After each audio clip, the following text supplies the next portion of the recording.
Hello everyone, स्वागत है आप सभी को हमारे इस यूट्यूब चैनल JDR99 में। इसमें आप सभी को वेरी वेरी स्वागत है। तो सभी को मेरा नमस्कार एंड आई होप आप सभी अच्छे होंगे और अपने पढ़ाई के प्रति बहुत अच्छे पढ़ाई कर रहे होंगे। मैं आशा करता हूँ नहीं पढ़ाई कर रहे होंगे तो जल्दी शुरू कर दीजिए, क्योंकि एग्ज़ाम का रजिस्ट्रेशन होने वाला है या फिर हो रहा है या फिर हो गया होगा। ये तीनों में से होने वाला है, ठीक है। और जल्द ही आपका एग्ज़ाम नोटिस आ जाएगा, यानी एग्ज़ाम कब होने वाला है वो भी डेट आपका निकल जाएगा, ठीक है। तो सबसे पहले आपको इस वीडियो में मैं आप सभी को बताऊंगा क्लास 9 बायोलॉजी, जो बहुत इंपॉर्टेंट चैप्टर है, चैप्टर नंबर 6 उत्तक से मैं आप सभी को 15 मोस्ट इंपॉर्टेंट क्वेश्चन बताऊँगा जो आपके बोर्ड एग्ज़ाम के लिए बहुत इंपॉर्टेंट है। सभी क्वेश्चन को आप नोट डाउन करेंगे और याद करेंगे, ठीक है। और एक्सप्लेन के साथ आपको इस वीडियो में देखने को मिलेगा।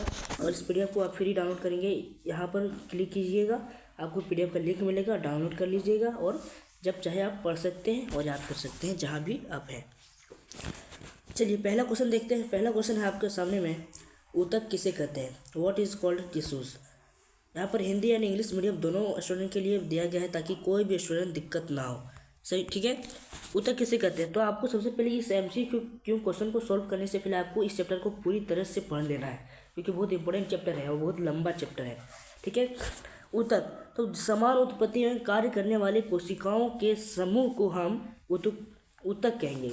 ए group of cells performing the same function, समान कार्य, बराबर कार्य और करने वाले कोशिकाओं के समूह। कोशिकाओं, एक ही कोशिका जब मिलेगा तो वो समूह होगा, ठीक है। तो कोशिका के समूह को ही हम टिश्यूज कहेंगे। तो अब जो आपका आंसर होगा वो करेक्ट आंसर ए होगा। समान उत्पत्ति एवं कार्य करने वाले कोशिका को समूह को हम ऊतक कहते हैं। देखिए यहाँ पर एक्सप्लेन में बताया गया है आपको समान उत्पत्ति और समान कार्य करने वाली कोशिकाओं के समूह को ऊतक कहलाता है। और शरीर में विभिन्न कार्य करने के लिए अलग अलग प्रकार के ऊतक होते हैं, एक ही प्रकार के ऊतक नहीं होते। ये आपको पता होगा जब आप इस चैप्टर को कवर कर रहे होंगे उस समय, ठीक है। क्योंकि हर चीज़ को करने के लिए अलग अलग कोशिका होता है। जब कोशिका अलग होता है तो एक ही कोशिका तो वो कार्य नहीं कर पाएगा, तो एक ही कोशिका अलग अलग कार्य करने के लिए एक ही कोशिका बहुत ज़्यादा होता है और वह ऊतक भी कहलाता है, अलग अलग प्रकार का ऊतक कहलाता है, ठीक है। एपिथेलियम ऊतक, सरल सड़की एपिथेलियम ऊतक, घनाभकर एपिथेलियम ऊतक, ये सभी अलग अलग ऊतक होते हैं। अब जानेंगे पौधे में ऊतक कितने प्रकार के होते हैं, ठीक है। How many types of tissues are found in plants. तो पौधे में ऊतक कितने प्रकार के होते हैं? तो पौधे में ऊतक 2 प्रकार के होते हैं, ठीक है। ये सभी जानते होंगे पौधे में ऊतक 2 प्रकार के होते हैं। कौन कौन होते हैं? पौधे में ऊतक मुख्य रूप से 2 प्रकार के होते हैं। एक होते हैं विभज्य ऊतक और एक होते हैं अस्थायी ऊतक। विभज्य ऊतक कितने प्रकार के होते हैं? अस्थायी ऊतक बताएंगे आप कमेंट करके कितना होता है, ठीक है। अब जानेंगे हम लोग विभज्य ऊतक की कोशिकाएं कैसी होती हैं। तो विभज्य ऊतक की कोशिकाएं कैसी होती है? मृत होती है, विभाजन करने वाली होती है, मोटी दीवारी वाली होता है या बड़ी रिक्तका वाली होती है। तो बी वाला विभाजन करने वाली होती है विभज्य ऊतक की कोशिका। इस प्रकार का क्वेश्चन आपको वहाँ पर देखने को मिल सकता है। 15 में से कोई भी क्वेश्चन देखने को मिलेगा। अगर आप पढ़े होंगे तो आप वहाँ पर अच्छे तरीके से कर सकते हैं। तो विभज्य ऊतक की कोशिका लगातार विभाजन करती रहती है जिससे पौधों की वृद्धि होती है, ठीक है। अब पढ़ेंगे हम लोग चौथा नंबर क्वेश्चन, पौधों की लंबाई बढ़ाने में कौन सा ऊतक सहायक है। जैसे कि कोई भी पौधा ले लें, उसका लंबाई बढ़ाने के लिए किस ऊतक की कौन सा ऊतक सहायता करता है? पार्श्व विभज्य ऊतक, शीर्षस्थ विभज्य ऊतक, अस्थायी ऊतक, स्क्लेरेंकाइमा। यहाँ पर आंसर आपका होगा बी, शीर्षस्थ विभज्य ऊतक।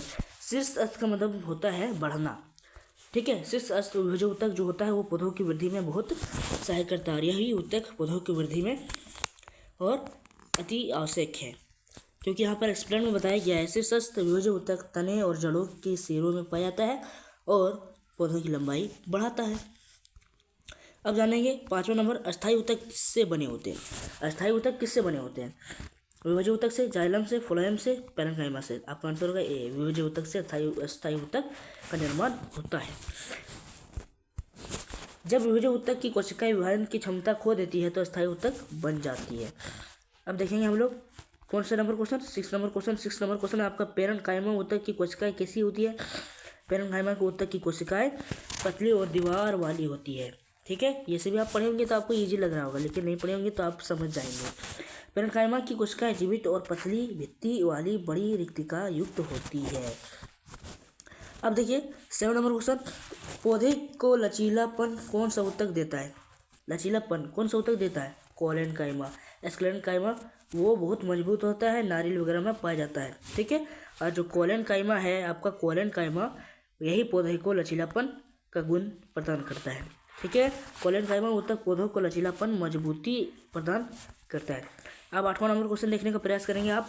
स्क्लेरेनकाइमा ऊतक की कोशिका कैसी होती है? जीवित होती है, पत्तेदार होती है, मृत और मोटीदार होती है, बड़ी रिक्तिका वाली होती है। आपका आंसर होगा सी, क्योंकि ये स्क्लेरेनकाइमा बहुत मोटी होती है और सख्त होती, कठोर होता है और मृत भी होती है। स्क्लेरेनकाइमा की कोशिका मृत होती है और इनकी दीवारें लिग्निन से मोटी होती है। 9 नंबर क्वेश्चन देखेंगे आप। जाइलम का मुख्य कार्य क्या है? जाइलम का मुख्य कार्य तो आप पढ़े होंगे जाइलम और फ्लोएम। जाइलम पौधे द्वारा खींचा गया जल और जल और पोषक तत्व ये सभी पौधे के अन्य भागों में तक पहुंचाता है। कौन पहुंचाता है? जल का परिवहन यही करता है जाइलम, ठीक है। अब जानेंगे एक्सप्लेन में क्या बताया गया है। जाइलम जड़ों से पत्ती तक जल, खनिज और लवण को परिवहन करता है। कौन से ऊतक? जाइलम ऊतक। 10वां नंबर देखेंगे आप। 10वां नंबर है फ्लोएम का कार्य क्या है? जल का परिवहन, भोजन का परिवहन, सहारा देना, सुरक्षा देना। तो आपका आंसर क्या होगा? आपका जो आंसर होगा वो होगा भोजन का परिवहन, ठीक है।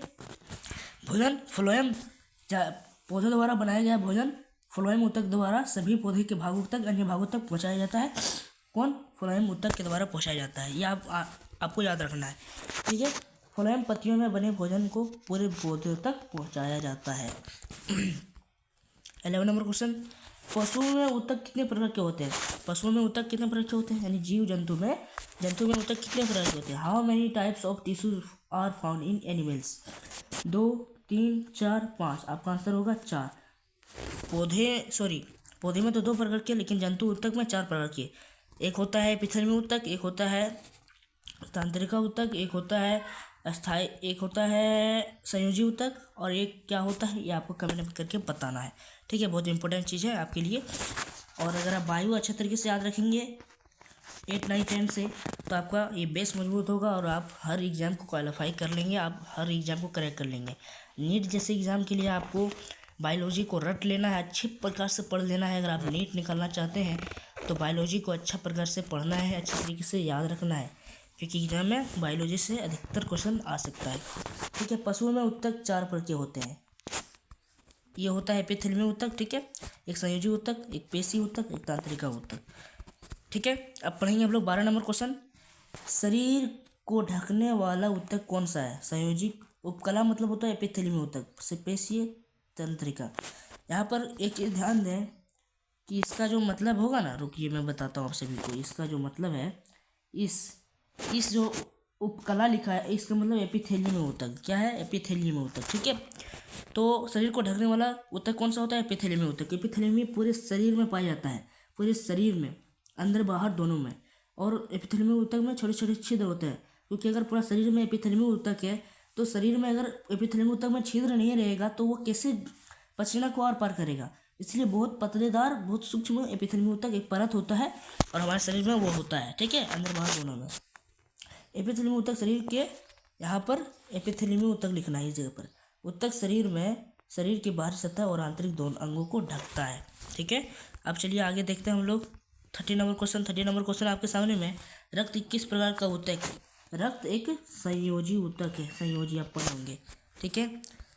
रक्त संयोजी ऊतक है क्योंकि यह शरीर के विभिन्न भागों तक जोड़ता है। 40 नंबर, पेशी ऊतक का मुख्य कार्य क्या है? पेशी ऊतक संवेदना, सहारा, गति, सुरक्षा। आपका आंसर क्या होगा? गति। पेशी ऊतक से गति होता है। पेशी ऊतक शरीर में गति और चलने फिरने में सहायता करता है, ये सभी आपको मालूम होगा। तंत्रिका ऊतक का कार्य क्या है? Function of nervous tissues. तंत्रिका ऊतक का कार्य है संदेशों का संचार। ये तंत्रिका ऊतक इतना संवेदनशील, उत्तेजित होता है क्योंकि अगर आपको अगर अचानक आपके कान के बगल से बोल जा रही है ना, तो आपको तुरंत इतना जल्दी आपको इन्फॉर्मेशन दे देगा तंत्रिका ऊतक और आप वहाँ से हट जाएंगे, इतना उत्तेजित होता है, ठीक है। तांत्रिक ऊतक शरीर में संदेश और आदान प्रदान करता है और शरीर की गतिविधियों को नियंत्रित करता है। अगर आपको तुरंत ये इन्फॉर्मेशन नहीं देगा तो आप गलत काम कर सकते हैं। अब सांप, अगर आपके पास सांप आ गया है, अगर आपको तुरंत ये मैसेज नहीं देगा, आपको इन्फॉर्मेशन नहीं देगा कि क्या करना चाहिए, और देर से दिया जाएगा तो आप वहीं पर खलास हो जाएंगे, मतलब आपको काट लिया जाएगा सांप को। इसीलिए तांत्रिक ऊतक उतना ही उत्तेजित होता है, ठीक है, संवेदनशीलता होता है। अब ये जो क्वेश्चन में जो आपको बताया, अगर आपको कहीं भी मिस्टेक हुआ होगा हमसे तो माफ़ कीजिएगा, और आपको जो मैंने क्वेश्चन पूछा वो आपका जवाब मिलना चाहिए। आई होप आप दे देंगे। और भी क्वेश्चन चाहिए आपको तो कमेंट कीजिएगा। और 8 क्लास का भी वीडियो आने वाला है, ठीक है। और WhatsApp channel and Telegram channel को ज्वाइन कर लीजिएगा, इस पीडीएफ को वहाँ भी डाल दिया जाएगा, और पीडीएफ को प्लीज़ आप लोग डाउनलोड कर लीजिएगा, ठीक है। मिलते हैं नेक्स्ट वीडियो में, तब तक जय हिंद, जय भारत। और हाँ, अगर आप नए बंदे हो या फिर नए स्टूडेंट हो तो आप प्लीज़ चैनल को सब्सक्राइब करेंगे, मैं आशा करता हूँ।